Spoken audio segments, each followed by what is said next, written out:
All right, TGI Friday. Looks like 2024 is going to start with quite a flurry. So I talked about it last week, the healthcare increase that the city dumped into that arbitration mediation package that turned into an ordinance. There was no movement. We did meet with the arbitrator earlier this week and had a conversation about the arbitration for termination component. And in that conversation, I brought up the fact that the city had stuck in this provision as if it was part of his package. He absolutely agreed that it was not. But whatever we're going to do, we're going to do. He certainly wasn't going to address that, but it definitely was not part of his mediated arbitration award that was voted on. So we thought the city would take that information in that Zoom call and do something with it and kind of approach us with an offer about the little 3-card monte game they played. That did not happen. So our hand was forced and our threat to go to court was made good. On Wednesday, we filed in Chancery Court for an emergency hearing to get a TRO. The goal going forward, Tuesday morning at 10:30, we'll be in front of Judge Mullen in Chancery Court, will be to get the city to be forced to freeze the healthcare increase that is slated to go in effect next year. And hopefully Judge Mullen will issue a TRO forcing us and the city to go to expedited arbitration, the process that should have been completed already, that the city has avoided all steps of the way, including the last couple steps through mediation arbitration. When we brought up this topic about the increase, they didn't want anything to do with it because it's clear now they absolutely intended on just ramming it down our members' throats no matter what. So we'll see what Judge Mullen does. This will be pretty similar to the Chancery Court battle over COVID, where the judge in that, Judge Mitchell, had the strength and the foresight to say, stop, pause, go back to arbitration and let the arbitrator decide about this COVID policy, which is what happened. So we're looking for a similar issuance from Judge Mullen on Tuesday. I will have an update either way on Tuesday. It's not expected that he'll rule that day. Maybe he does, maybe probably not though. Probably take a day or two before he actually decides if he's going to give a temporary restraining order relief.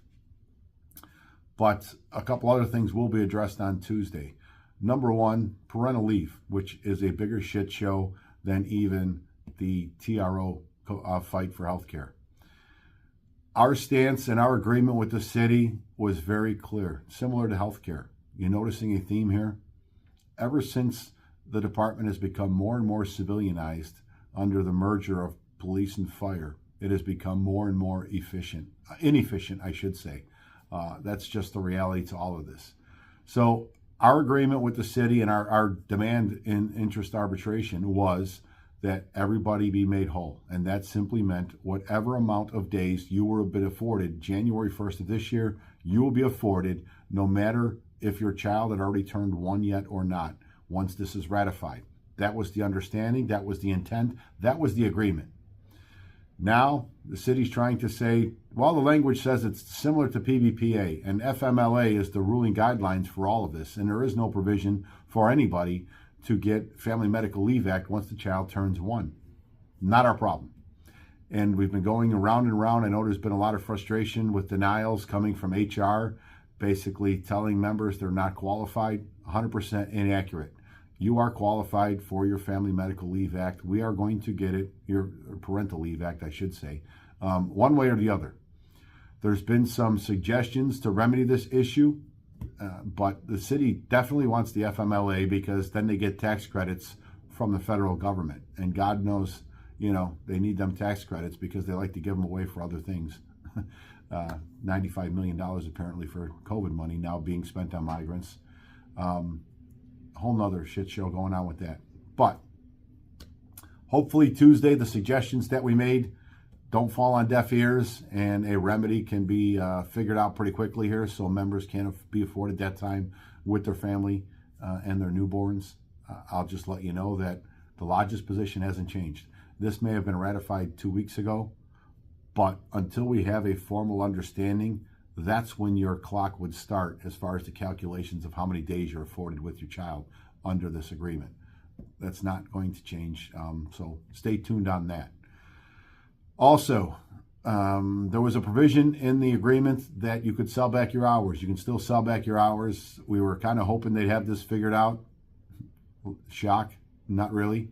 Again, another civilianized issue here with finance, but the agreement said that anybody who was selling back hours would be paid out March 1st.